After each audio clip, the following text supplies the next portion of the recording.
It's C.S. Joseph. This is Cutting Edge for November 7th. Today we're going to be talking about cognitive functions. We're going to be talking about updated definitions of cognitive functions, but we're also going to be talking about a parenting technique that needs to be utilized by parents when dealing with an SI child versus an NI child. And I don't mean like the child function. I mean like they have a child who is an SI user or a child who is an NI user. In the context of parenting, parenting your child. This is really important. We're also going to be discussing faith versus hope as well within that context, and what cognitive functions are really having to do with faith versus hope, because it all kind of fits together.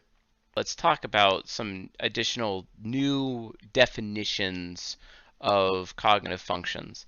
And so let's talk about some updated definitions of cognitive functions, because that is necessary for me to launch into this discussion about the matron versus the magician archetypes and how to use those archetypes effectively when parenting an SI user and NI user.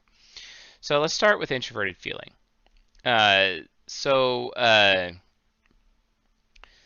introverted feeling, the definition, and I use this with a bunch of synonyms or terms basically, but sympathy, morals, values, weighing things out, principles, how I feel, what I value as a person, basically, what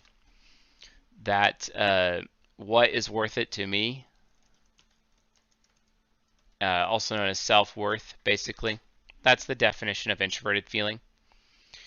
And then we have extroverted feeling, which is empathy, ethics, fairness, how others feel, what others value, outward caring, harmony. Harmony is empathy, and also bringing balance. This is why FE users have this shared blame thing. They're always trying to bring people to their level, and it's really annoying, and they always do this, and the type that does it to me more than anything is the ISTP. So that's right, ISTPs, I just called you out for that. Like, seriously, don't do that. I hate it. And then we have TI, which is logic, deductive reasoning. It's also a filter. It's candor or candorous. It separates things. It drills down. It is all about facts. It's harsh. It's truth-telling. It's divisive. It's about dividing. Division, basically. Division. Yeah. So that's TI, right? And then we have TE, which is rationale, inductive reasoning, data, metrics, procedure, rules, achievements, status, reputation, beliefs, standards, right? Norms as well. But norms could be, you could argue, I'll put legal in TE. Social norms is more of an FE thing too. Social norms, right? But that's more of like SI combining with FE or TE. Is when you get norms, legal norms or social norms, right? And then the perception functions. Introverted sensing is perseverance, endurance, fortitude, steadfastness, self-discipline, routine, effort. Introverted sensing is all about effort, attention span or attention, past experience, storytelling. It's the source of faith. It's also all about safety, personal safety, and strength, personal strength. That's introverted sensing. Okay? And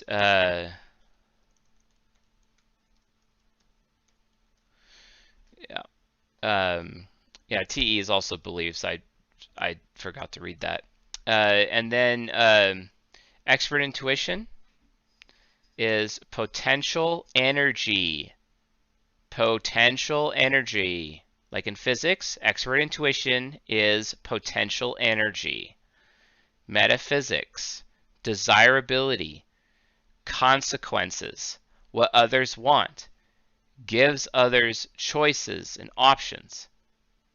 Seeking desire. It seeks desire. Okay? Extroverted sensing is kinetic energy. Reality. Actions, awareness of actions that other people take. Other people's pasts. What others have done. Shared experiences. It is also very attention seeking. That's why, like, not giving attention to an SE child little kid is child abuse, right? And that's why INJs need attention so much. They live and die by attention. It's so interesting, like when you take an INJ woman who gets a lot of attention because SE inferiors are they really go out of the way with their aesthetics, and they get a lot of attention and they end up rejecting a lot of attention, but at the same time they're so starved for attention. It's hilarious to me.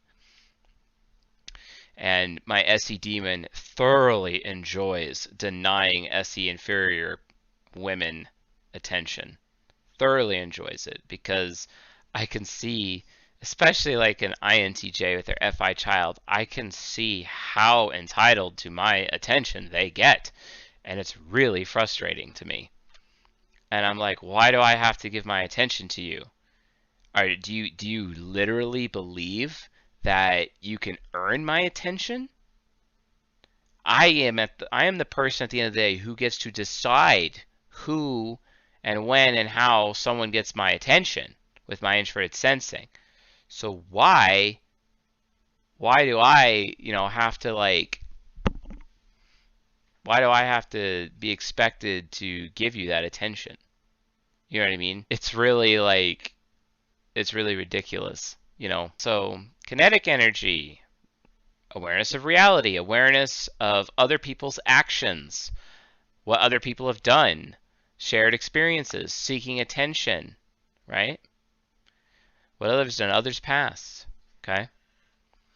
And then NI, which is traditionally, as noted here in the CSA community, willpower, my choice, my future, what I desire, my passion, my wish, my goal, my result, my objective, my options, my choices. That's introverted intuition. So, no, alchemist, no. It would be unhealthy for an INJ to stop asking, or wait a minute, to stop asking for attention? Yes, it is very unhealthy. In order for an INJ to be healthy, they need attention, but they need to learn how to court attention. This is why they are so afraid of rejection, because rejection means no attention. So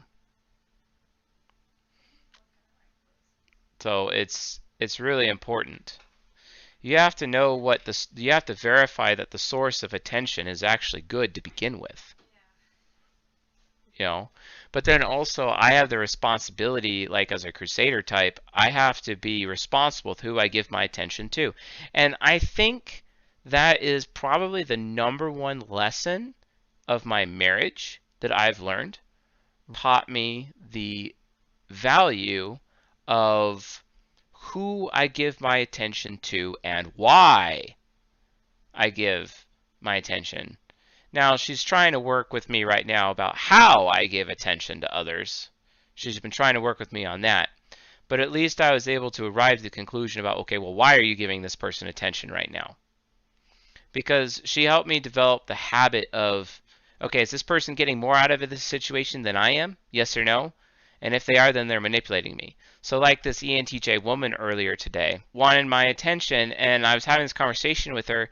I even logged into the back end of my website, and I looked her up in our database, and I'm like, is she a paying customer? No, she wasn't even a paying customer. She's like, and I'm like, wow, so I'm literally being freeloaded right now. That's literally what's going on. Like, she is really entitled, and she's getting way more out of this discussion than I am. I'm calling her out, and I did. And then she just freaks out and whatnot. You see what I'm saying?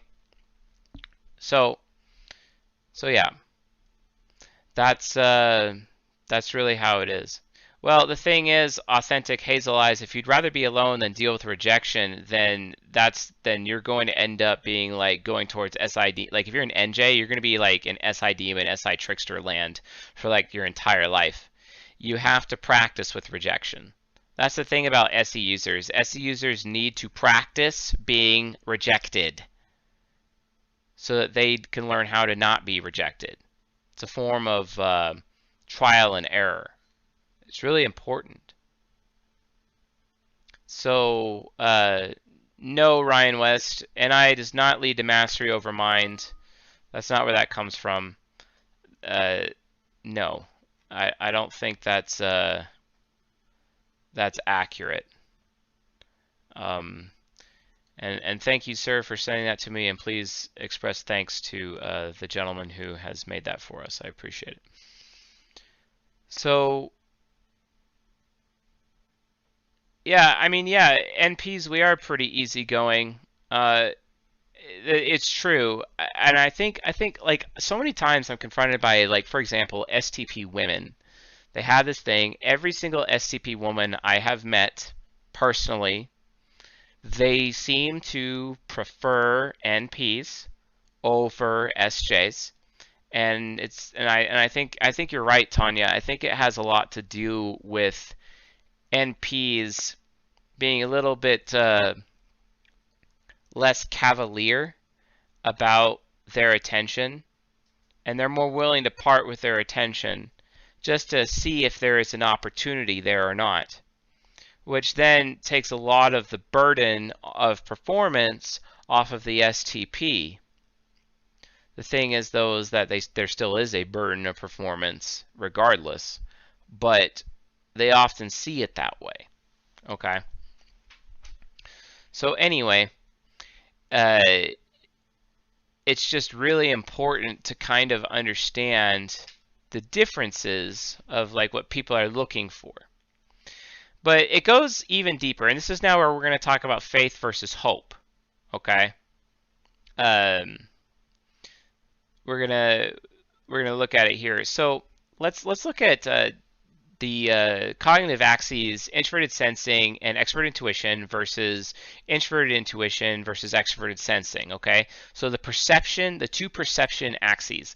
Let's take a look at those two axes. So one thing you gotta be like aware of when you're looking at these different axes is that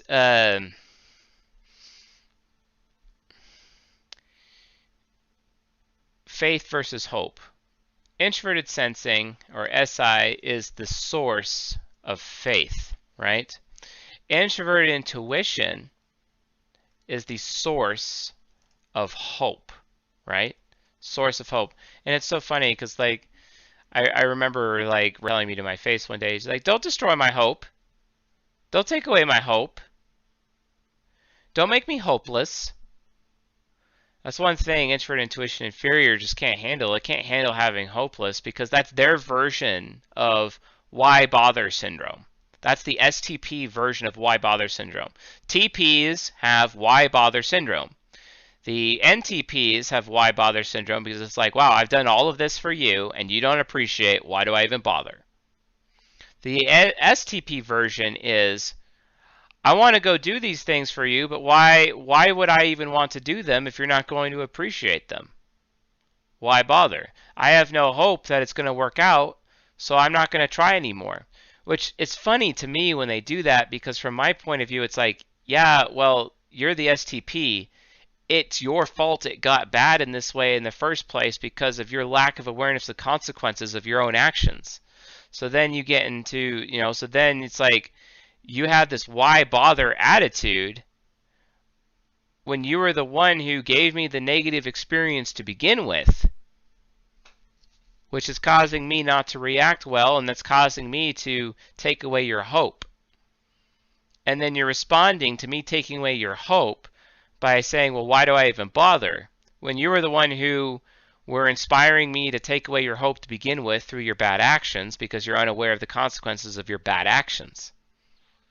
And getting an STP to accept that is extremely difficult. Although, I think it's a lot easier for TI parent to accept it than it is for a TI hero. I maintain ISTPs are far more stubborn.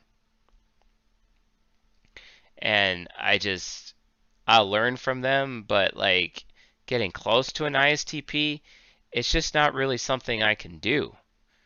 Because even my TI parent has to be listened to, and TI parent's pessimistic enough that it can listen, which is nice. Yeah, you're right. It is a form of blaming the victim. It is a form of blaming the victim. Yes, that's correct. It's no big deal. I'm just NI and SI leads to mastery over the minds in different ways. And you have to use your NE or your SE to have mastery over matter. Although matter is physical, so extroverted sensing would be more accurate in that regard. Huh? Oh, yeah, well, that's true too. Got a good point. Sometimes it's also that why bother syndrome within the STP is more of them just being butthurt that you're attacking their NI inferior and they're just taking it out on you and being ragey about it instead of actually having an objective conversation about it. Because don't forget, extroverted sensing is subjective. It's pretty subjective because it's the present, right? Everyone thinks that extroverted sensing is objective, but it's not, because most people, like especially STPs, they would argue that, well, because this is happening right now, it's what's real, right? No, what's real is actually introverted sensing because it is the what is. We know it has happened. We know it exists already, but technically in the moment, anything can happen. So when people when STPs are telling me that the moment is the only thing that's real, no, that's not actually accurate. No, it's not, because anything can happen in the moment, just like anything can happen in the future. It's only the past. The past is actually concrete. Introverted sensing is the source of the concrete. Because we know what's already happened. We can measure it. We can understand it. We can see it. Hindsight is 20/20. You see? Hindsight.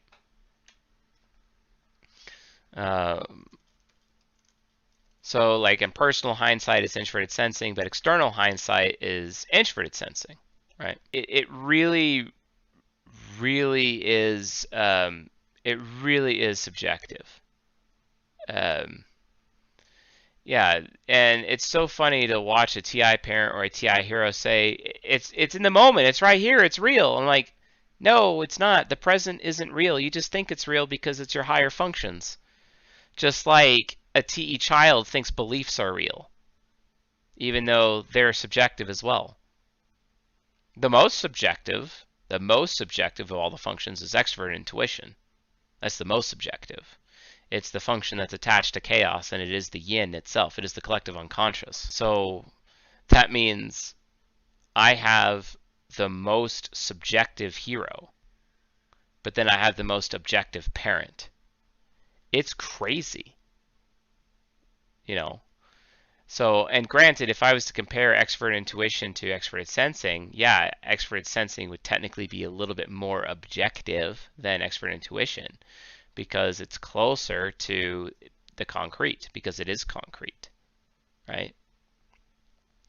So there's a lot of these attributes of cognitive functions that we just got to be aware of. So these are the current most up-to-date definitions of the cognitive functions that we have right now, which is awesome. So we talked about how introverted sensing is a source of faith and introverted intuition is a source of hope. And Now, if we're going to look at like an ENTP, and we're just going to use me as an example because it's just really easy. We're going to chase the ENTP. Okay. So we got chase the ENTP here, and that's cool. But here's the problem. Hope. And this is the unconscious. So what happens to unconscious hope? What does that create? What does unconscious hope make? Well, it breeds something far worse. Despair. It breeds despair, right? So let's look at rando INTJ, okay? So NI nemesis is constantly creating hope in the form of despair because it's unconscious, right? But then you have hope, a source of hope, right here in NI hero, right? And then you have NE hero trying to eat that NI. So NE hero is trying to extract hope. Extract hope from the INTJ so that NE can take that hope and then through cognitive orbit ships it down to NI nemesis. And so you can see here in a golden pair relationship how this personal problem, because without having a source of NI in my life, and we're going to use an INFJ example here in a second, without having a source of NI in my life, my default state with my nemesis is despair. Despair by default. And it's this kind of despair that causes an ENP, basically, to be really depraved. It creates depravity. Well, it half creates it. In combination with introverted sensing inferior, NI nemesis creates depravity because NI nemesis never knows, it's despairing constantly, and it never knows when it will have an opportunity to take. So let's see. So hopefully you guys can see the board now. But, and for some reason, oh, it's just showing up as black instead of green. So an ENTP needs a cure for their despair, right? They need a cure for their despair. All ENTPs have that despair. And because they're constantly worried about their own future, they despair constantly. And their any hero needs to be around people who have hope, sources of hope. They need to be around that NI to extract the hope and through cognitive orbit send it down to the unconscious. This is an example as to why golden pair relationships are so important, right?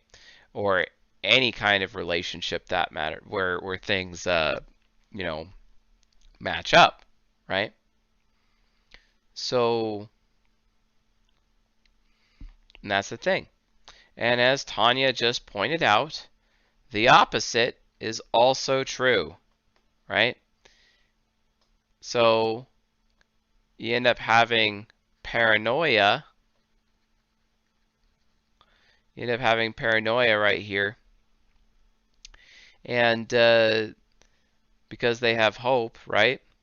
But paranoia is just, you know, it comes from a lack of consequential awareness, lack of effect, right? You know, because they're constantly looking at the cause, but they don't know the effect. So it's lack of effect, and NE equals the effect. So the same process happens over here. Ni ends up needing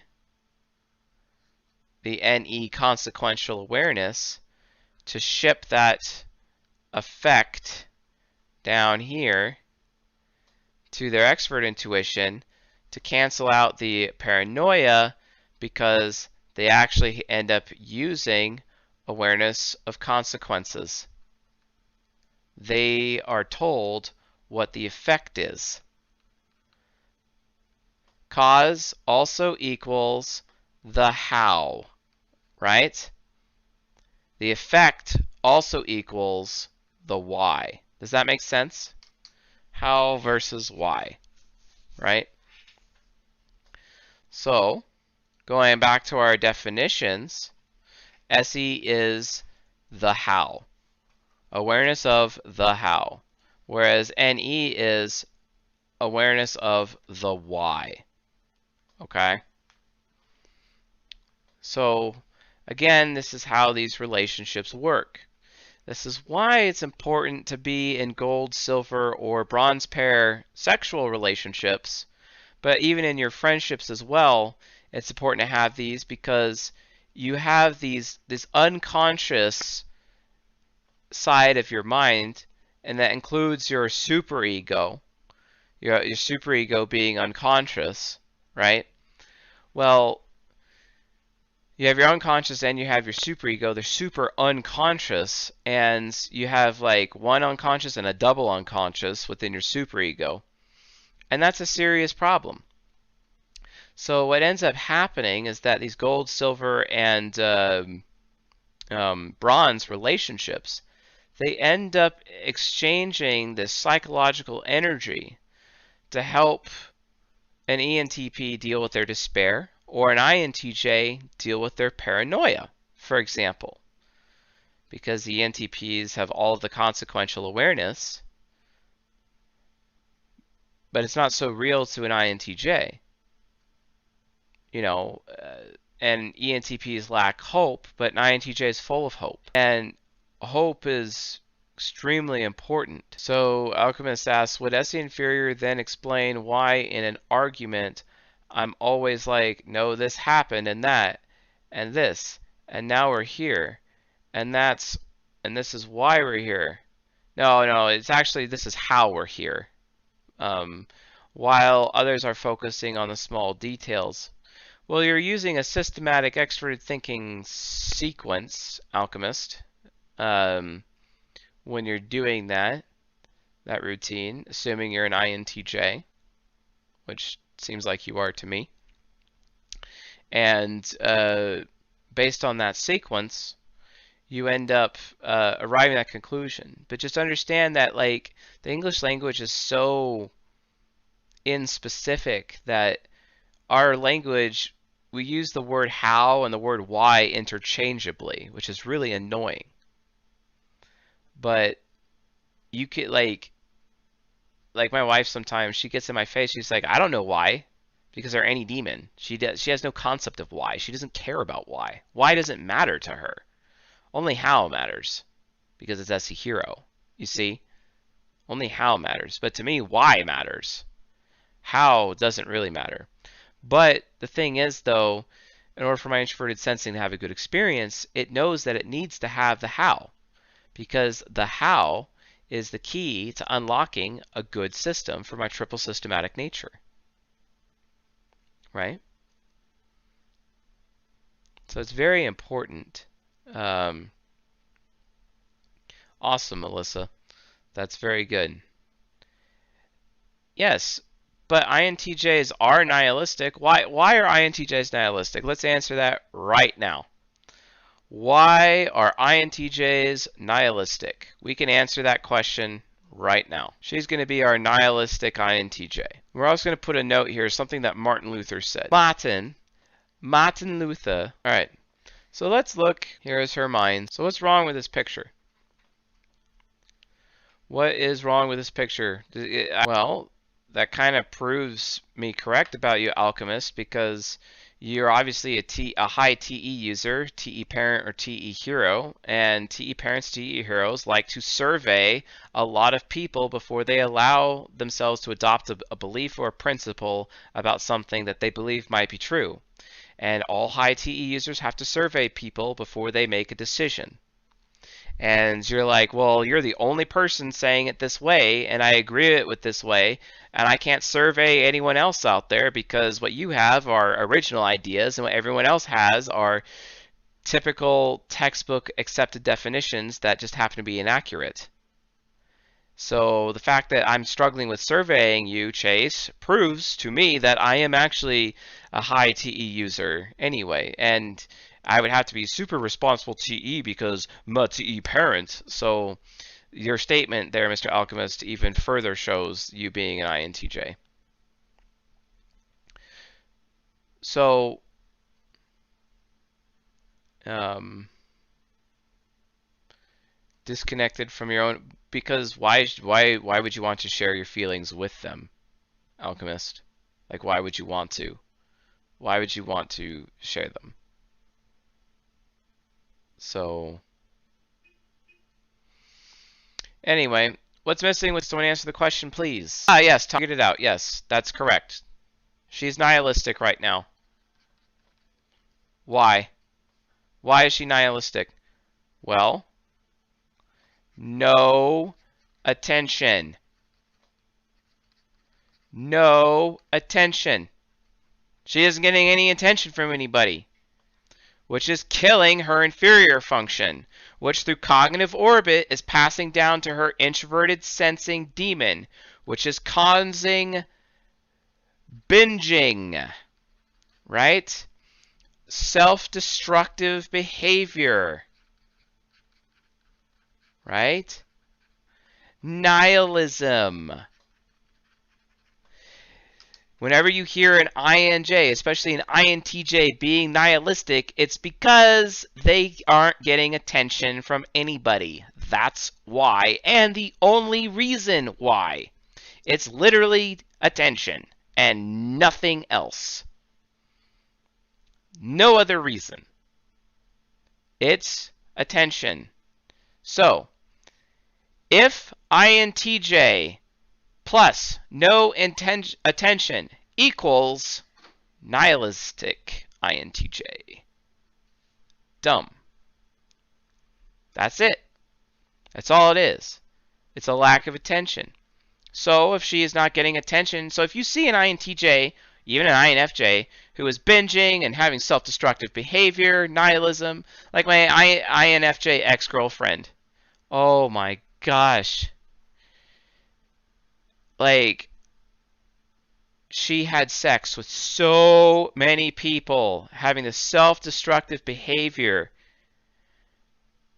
like, and binging on it because she couldn't get attention in the way that she wanted that attention, right? So she's just trying so hard. So yeah. So yes, ignoring an INTJ and ignoring an INFJ is the most hurtful thing you could ever do to them. And if you want them to self-destruct, you take away attention from them. It's the number one way to destroy an INTJ or an INFJ, even in the workplace. Because if you just take away attention, they'll shrivel up and die on their own. They'll do it to themselves. They'll cut themselves. Those INFJs, which I had to deal with in my life, was really annoying. You're right. Sometimes it is their fault. Yeah, but to an SE inferior, any attention is better than no attention. Coming from an SE hero, yeah, of course it's going to screw them over, but they don't know that. They have unlimited hope through their NI hero.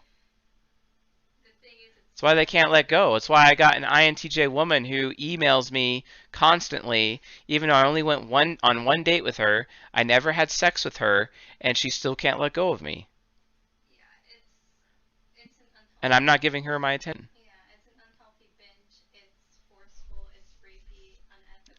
forceful, rape insane joy in knowing the fact that that woman can't let go of me. Because it's like, yeah, that's right. You fucked me over, and you get to deal with me haunting you for the rest of your life. My Chemical Romance. 3 cheers for sweet revenge, basically. And they do it to themselves. Could she possibly want to be my friend? Like, what, Janet, what could I possibly get out of that situation? No, there is nothing I'm gonna get out of it.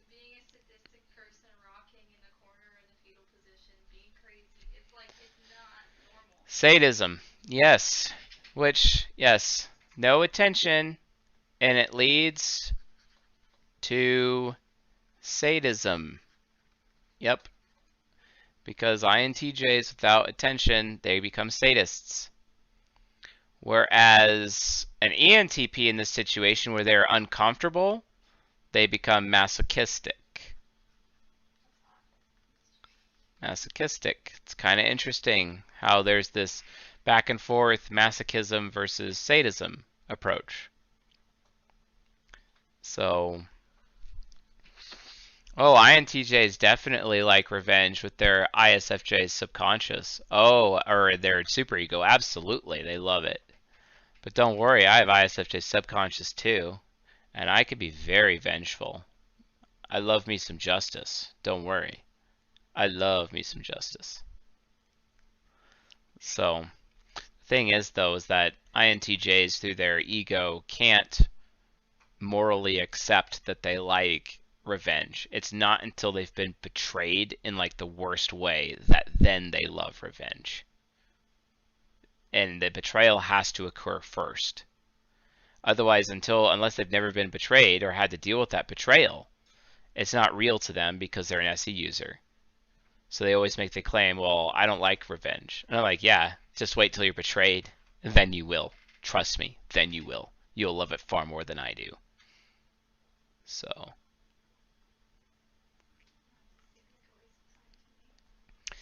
anyway, let's move on. So, the point I'm trying to make here, guys, is that you can actually see how the functions provide emotional needs, or various needs for certain people, right? So let's put Tanya over there, and let's go into the main topic.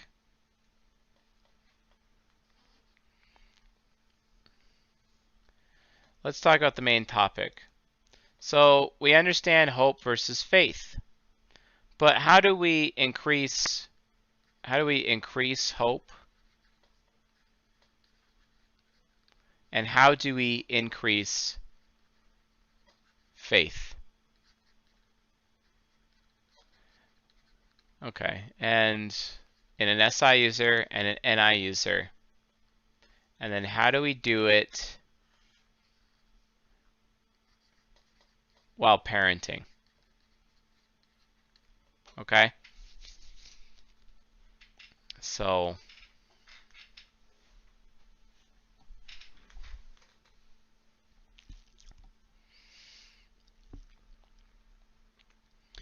yeah, I mean, like, that INTJ who still can't let go of me, I got a text message from an ENTP friend recently, and she literally said on a Facebook group that I don't have access to, how I stole $4,000 from her business partner in a video game a couple weeks ago, which I love that video game, but I haven't played it in years, like at all. So I really have no idea where that's coming from.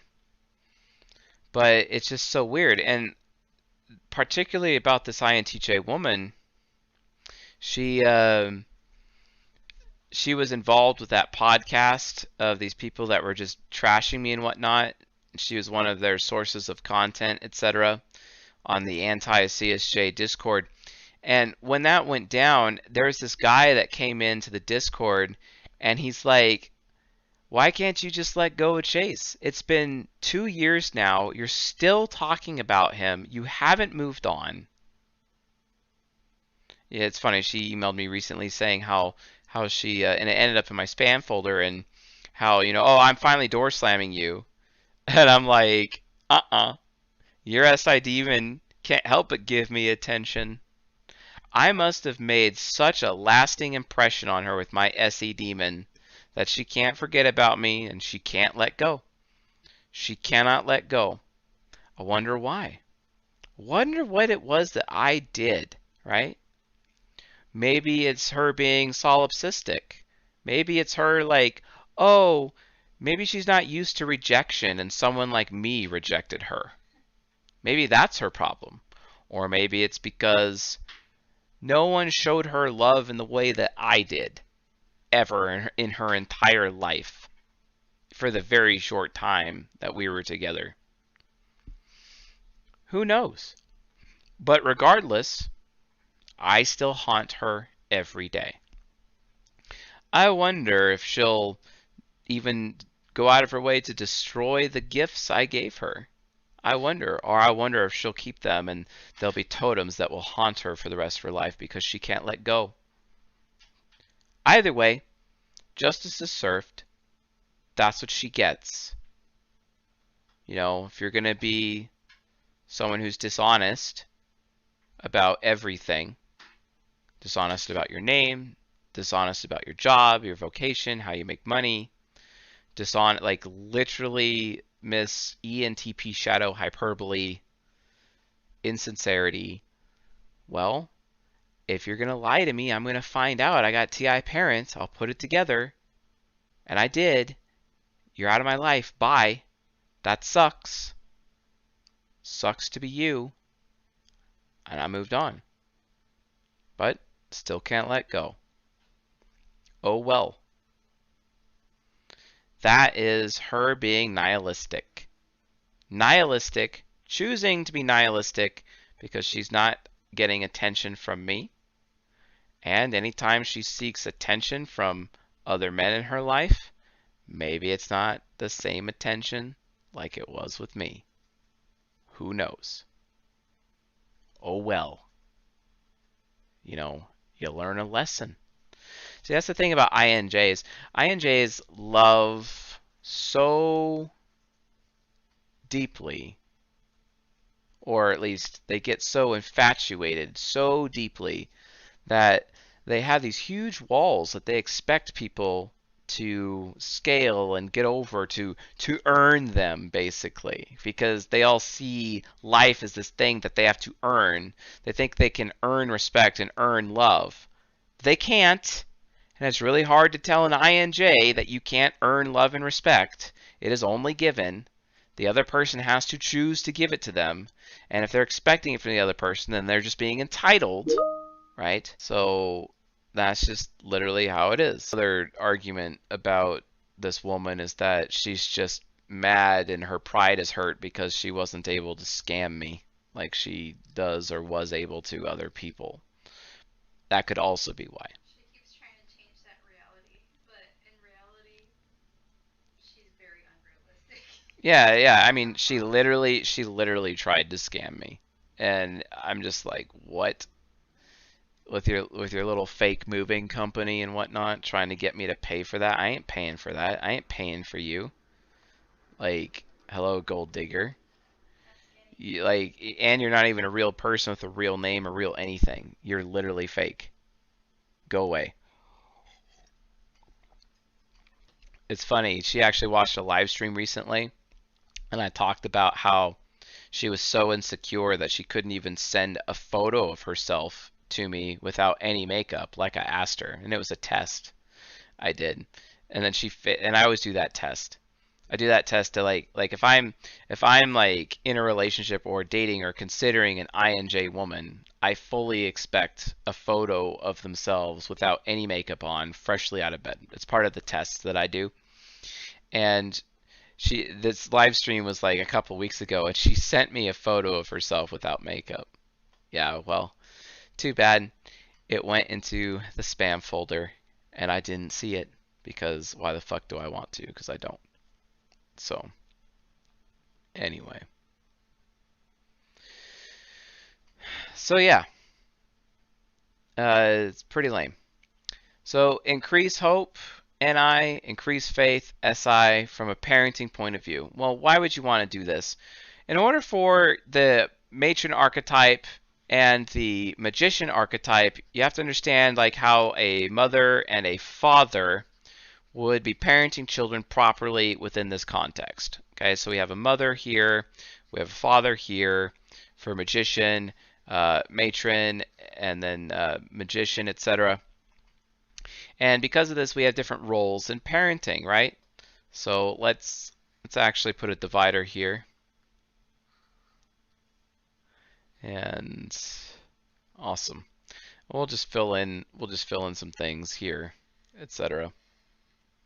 So parenting, matron, right? So what are some things that both parents need to be doing to encouraging their children to have hope? Well, hope means you have SE, right? And you have NE right here for the faith side. Okay. So having faith, you have to increase something with an SI user who is a child. So an SI user who is a child, and they need to learn the process of sharing. Okay? So what this does is this increases faith, right? Because the SI user child is forced to give something up that they don't want to give up because of sharing, right? Super important. They don't want to give it up, but you tell them that they have to share, and then they end up having to have faith that it'll be returned. Faith, it will be returned. And it's especially hard for them to share something that is consumable. Because if it's consumable, then that's a problem. But what sharing does for the NI user, it also increases their hope. Sharing increases the hope. If you share with an NI user, it means you're giving them attention. It means they have a shared experience with you. Having shared experiences, that is SE, and it increases their hope. So like sometimes, what I do with I'll share some of the food that I have. Oftentimes the Haresi hero will expect me to share with her, which is not always the best. Anyway, well, Sarah, the thing about INTJs that I've noticed is that if I'm just like, oh, you want me to like climb up that big wall for you so that you're this Rapunzel woman who's like stuck in this tower, that you want me to climb up for that? Screw that. I'm not going to do that. I'm going to go give my attention to some other woman that's going to actually like give me the time of day. I'm not going to like climb up a fucking tower for you. Like I'm not doing it. And you will just continue to be alone in your ivory tower for the rest of your life because apparently you're like, oh, I really desperately need attention, but then at the same time, I don't. That guy's attention is not good enough for me. That guy's attention is not good enough for me. That woman's attention is not good enough for me. That person's not good enough for me. Like, okay, enjoy your ivory tower. I'm gonna go to this other person over here who actually will give me the time of day. You know, like, really? It's really emasculating. Yeah, it's like I'm not gonna do that. You know, I'm not even. There's no guarantee.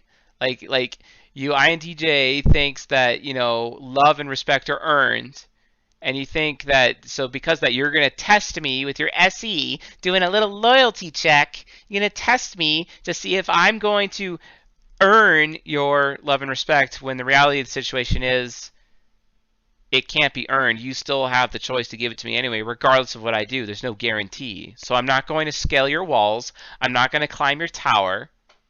If anything, you're going to have to get off your ass and get out of your tower and come out of your little castle of all your big walls and actually chase after me.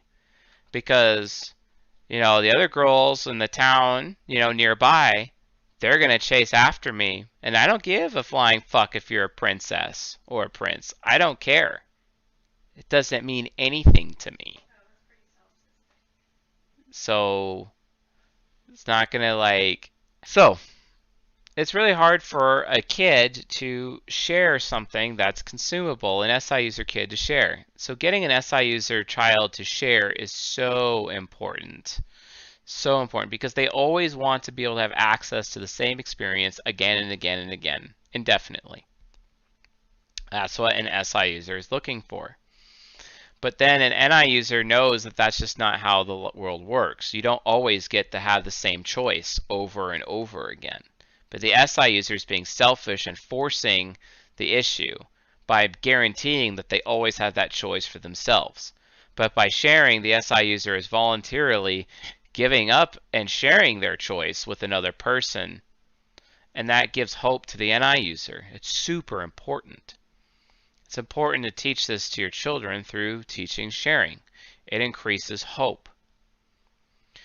But then you have to look at the other side, the NI side, which is asking. The NI user child, which is asking. You have to teach an NI user to ask. NI users, as children, they don't ask. They just do whatever they want. They just make a decision based on what they want, whether they're pragmatic or they're affiliative. Because early on as a child, even if they're affiliative, they don't know what the right thing is. So they're just so it's going to look like pragmatism, and they're just going to do whatever they want because they're an NISD user, right? They don't know. So you have to teach your NI user child to ask first, right? Because what happens is, like, so for example, if an NI user child doesn't ask, there could be consequences to their NI decision, which creates SE consequences, SE bad experiences that impact the SI users, potentially an SI user parent that they have, or an SI user sibling. And those SI users, maybe even a fellow NI user, would have to clean up their mess. Because SE always makes a mess. Because when an NI user makes a decision, there's always an SE mess that's created as a result of that decision. It's always a mess. It's like when you're working in the wood shop, there's always sawdust. When you're making something with your NI and it creates SE sawdust.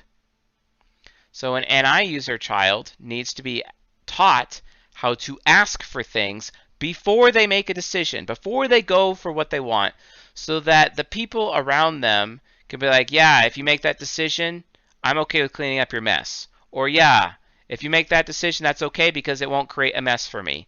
Or no, you can't make that decision because it will create negative consequences for me.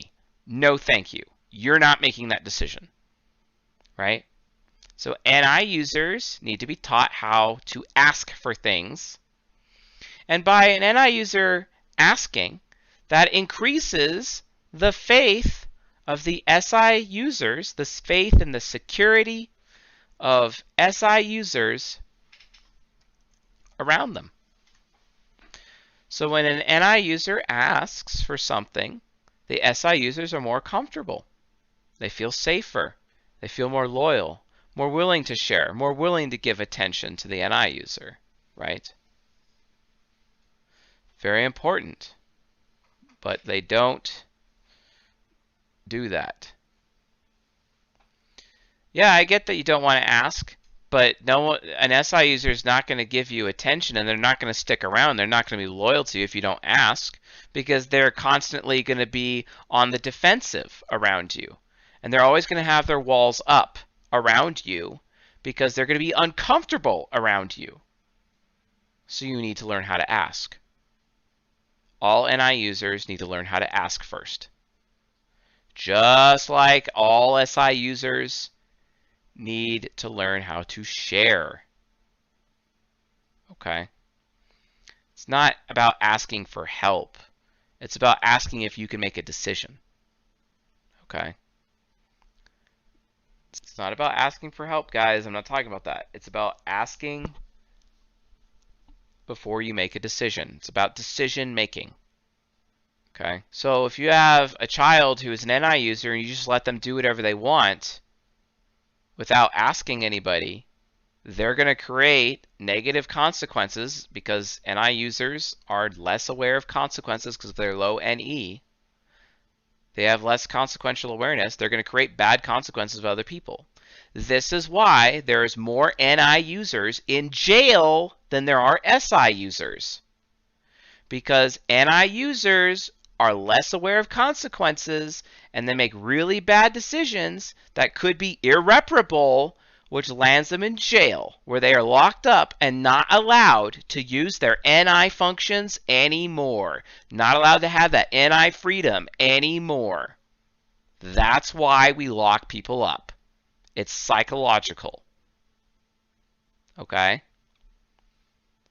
So an NI user is not entitled to decision making. They are not entitled to freedom. Just because they're an NI user doesn't mean they're entitled to freedom. Nope. Freedom has to be used responsibly. Freedom needs to be, you need to be a steward of freedom. And you have to show through your SE, because SE is all about showing things. SE is all about showing. It's all about showing. You have to show other people that you're good at using your NI and you're responsible with using your NI and your freedom by asking before you make a decision. Super important. SI users need to learn how to share, especially an SI inferior like myself. They have to learn how to share. Do you know how hard it is as an ENTP to share when I have despair as my and I nemesis, despair, and how hard it is to have faith in somebody else, to share with somebody else and give them attention and share my attention and share anything I'm doing?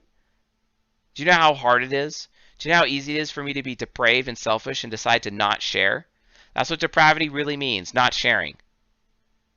That is depravity, is not sharing. I, as an SI user, have to learn faith. Faith that Mama will put more ice cream cones into the freezer if I let my sister have the last ice cream cone. You see? Faith. Do you guys get it now? Do you guys understand the importance here of this parenting approach? That's correct. That's correct, GK. So SI users need to learn to share, NI users need to learn to ask. And it's for all of these cognitive reasons that I pointed out ahead of time. So, yeah, everyone needs someone, you guys. Whether or not you like this or not, trust me, I don't like sharing. I hate sharing. I hate it. And I know NI users hate asking, but we have to learn it. It's part of being a mature adult. And this is how you mature children. And this ENTJ bitch who was messaging me, and she didn't ask me if it would be okay to talk to me.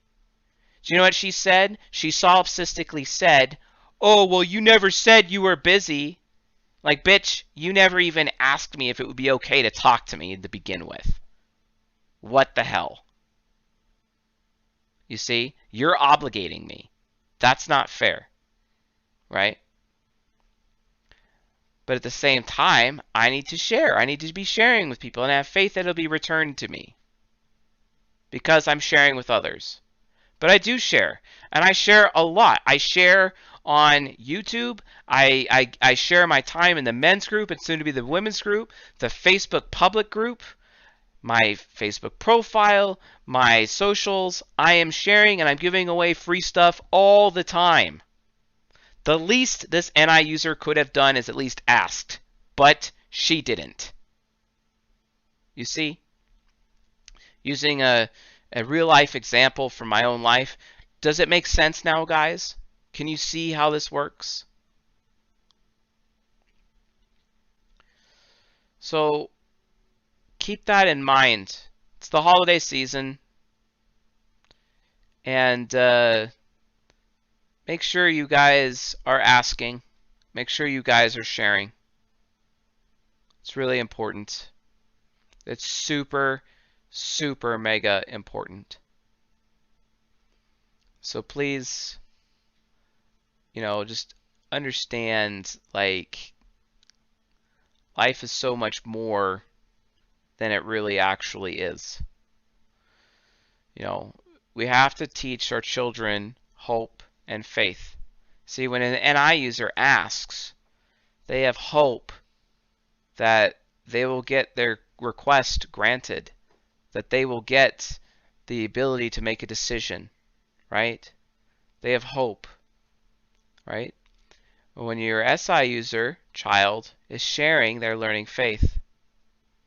But then because of how the functions work from a cognitive axis point of view, guess what happens? They end up increasing their own hope and their own faith. An NI user ends up having faith, and an SI user ends up having hope, like what we saw in my golden pair example earlier, right? We human beings become so arrogant, thinking that we literally understand everything about everything. We don't understand shit. Like, we literally don't actually know. We don't really know that much. Okay? And potentially this science is being relearned right now. Maybe it was available in ancient times. Maybe the Greeks understood it. Who knows? There's been so much revisionist history out there. Like that, who knows? Who knows? There's no way of knowing. But we're at a point in time now in our lineage as a race that we're starting to really just understand how this stuff actually works. So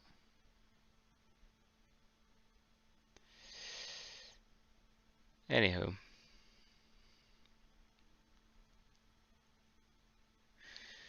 yep. All right, so that completes this cutting edge episode for November 2020. Thank you for watching. If you guys have, I got 5 minutes. We'll do questions relating to this particular presentation before we move on for the evening. You too, Candace. I appreciate that you're here, but just make sure you're sharing with people. Sharing is important. If you think about it, like, it's how an SI user asks out an NI user. You share with them. That's literally all you do. You share. Like, if I was to go up to a woman in a bar, I'd be like, hey, I'm going over to BJ's brew house right now to go get a Pizookie. Do you want to come with me? I'll get you a Pizookie too. That's an example of an SI user asking out a woman in a bar scenario. But the basis is sharing, whereas the NI pickup line goes like this. It's like, hey, I want to go do this. You should come with me. It's a form of asking, folks. Melissa Walker, exactly. It is how you help an SE hero be less impulsive. That's correct. It slows asking, slows impulsivity. Yes, it does. And sharing slows depravity. All SI users are capable of depravity, all of them. It's just the SI inferiors have it the hardest. And then when you combine SI with FI, it's even worse. Is there a similar application to the judging functions? Yes, there is, but we won't be discussing that in tonight's episode. Is NISE a more inherently pragmatic axis because they don't ask by default? Yes, GK. And SINE a more affiliative axis? Yes, GK. Again, NI users go to jail far more than SI users do. So yes, you are correct in that. Is this in any way affected if the child is young, pre-puberty, and are an SI or NI parent slot user? Yes, of course. So Cynthia, if you're following season 23, the Jungian parenting process requires you to raise a child pre-adolescence, and then during adolescence and post-adolescence, it's teaching. Which means when they hit adolescence, their ego is completely closed off to you. You cannot teach their ego functions anymore because their ego will protect itself. Ego protection, and it protects itself with hatred, well, ultimately hatred is like the worst form of self-protection, and it will protect its ego investments as soon as they hit adolescence. So you have to target their unconscious, which is the back door via cognitive orbit back into their ego, which is a form of teaching, right? So you have to follow that methodology. I realize how bitchy it sounds to be like I live up here, but for real, I trust people to tell me where a physical obstacle is, so returning the favor would be cool. Well, I mean, apply warning with expert intuition. Tell them that there's going to be consequences to actions that they take because it protects them. Alchemist, how would it affect development to not be raised by one family? If a child is sent to a new home every 6 months, uh, their cognition would be grown a lot more. They The more psyches that a child is exposed to, the better their cognitive development is, basically. But sent by one family, like moving from one family to another, I don't think that's healthy for a child. I think there should be a variety of people available to that child throughout their childhood, but they grow with the child, and that variety of people doesn't change. So like kind of more of a tribal approach, I think, is more valuable for a child. How do you teach an ESTP child who is INFJ focused to learn how to ask for attention? You tell her that you'll ignore her if she doesn't ask, and then if it gets worse, you'll tell other people in the family to ignore her until she asks. Basically, you threaten ignoring. What effect is it when SI users share with SI users and NI users asking permission from NI users?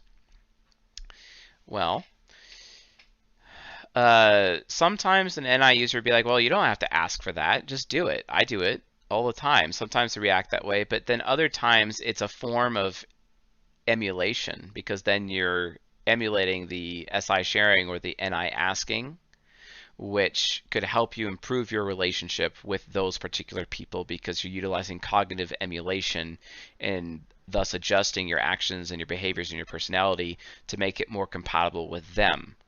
It is a form of loving your neighbor as yourself and a form of maturity. Okay, is this why the pairings are so important? So you have one parent that is a gold and silver or a type that will get along and help all sides of the mind? Yes, Candace, yes.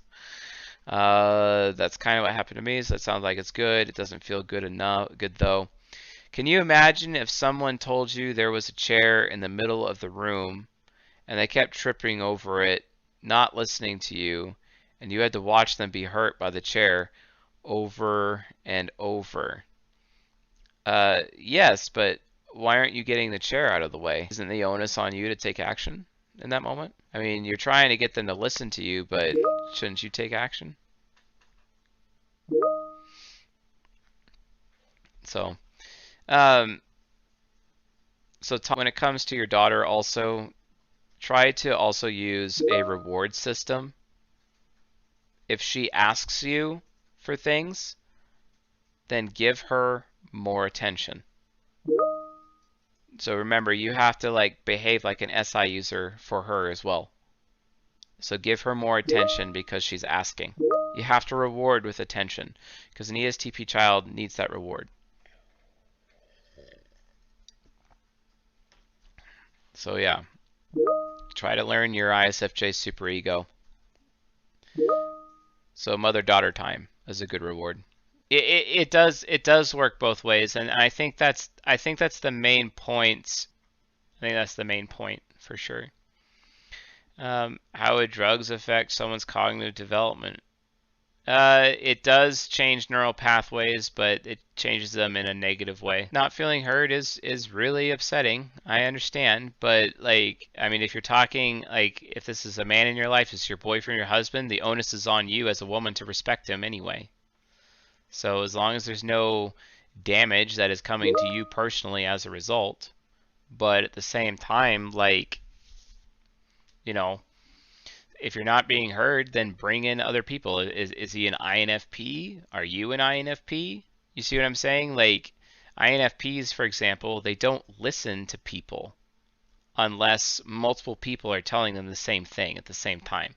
Everyone complains about how arrogant TI Hero sounds, but no one complains about how ignorant FI Hero is because FI Hero won't even bother listening to anything unless they're hearing it from multiple sources simultaneously.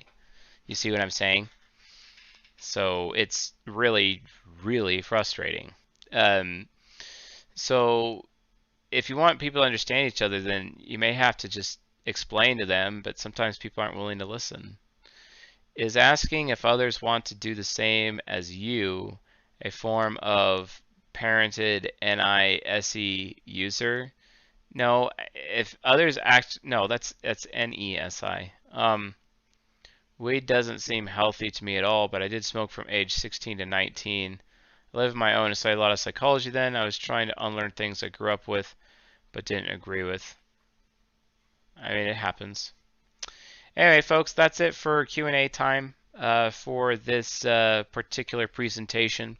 I hope you enjoyed this month's cutting edge episode for November 2020, where we discussed the new definitions of cognitive functions, the importance of the matron magician archetype, and talking about sharing versus asking in a bid to increase hope and faith within our children and within ourselves. Understand that if you are teaching these concepts to your children, you must live it out and demonstrate it yourselves through your own life as adults. If you're not doing that, then basically you're a bad parent. So don't be that bad parent. Please don't. So, anywho, thank you all for watching. And um, is there innate competition between inferior functions in a group? Yes, there is. Absolutely, there is. And that's why you have to teach sharing versus asking to prevent that competition. Anywho, folks, you all have a good night, and I'll see you guys next month for the next cutting edge episode for December.